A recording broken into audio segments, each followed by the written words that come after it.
আমি সুযোগ পেলে অবশ্যই তার সাথে কাজ করতে চাই, বাট আমার ইচ্ছা হচ্ছে তার সাথে মানে অ্যাক্টিং করার অ্যাজ আ হিরোইন হিসেবে।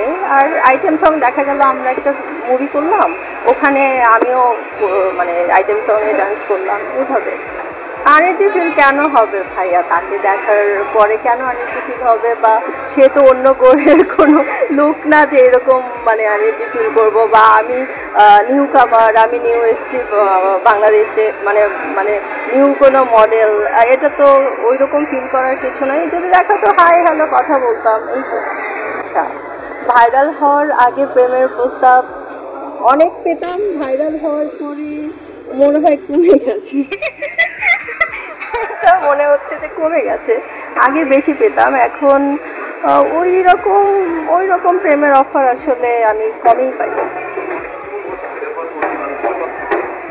আই থিঙ্ক সো, মানে সবাই মানে একটু কথা বলতে ভয় পাচ্ছে যে আল্লাহ কথা বলবো, আসলে কি কথা বলবে কি না, এরকম কিছু একটা হতে পারে। বাট আগে তো অনেক অফার আসছে এভরিডে। সবাই তো মেসেঞ্জারেই আমাদের প্রপোজ করবে, কারণ এছাড়া তো আর কোনো ওয়ে নাই। আমরা তো আর সবার মানে সবাই আমাদেরকে তো সব জায়গায় দেখতে পাচ্ছে না। সো যখন মেসেঞ্জারেই হচ্ছে ওরা টেক্সট করে, আমি তোমাকে বিয়ে করতে চাই, আমি তোমার সাথে প্রেম করতে চাই, তো এরকম অনেক হয়। আর আমরা নায়িকারা শুধু প্রেম না, আমরা অনেক কিছুই ফেস করি, আমাদের অনেক ধরনের বাজে বাজে অফারও আসে। সো এটা এটা আসলে ডিপেন্ড করে।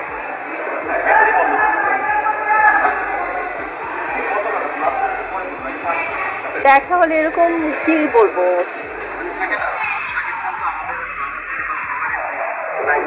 খুব পছন্দ করে বা এটা থাকে না যে কি বলবে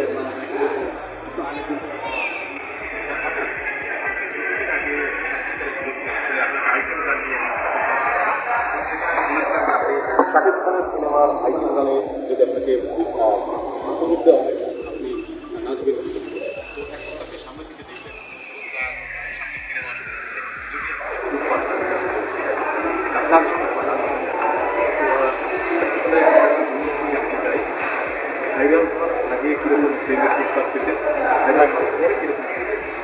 এবং আমি আর একটু যুক্ত করতে চাই, কাজের অফার কি বেড়ে গেছে কিনা?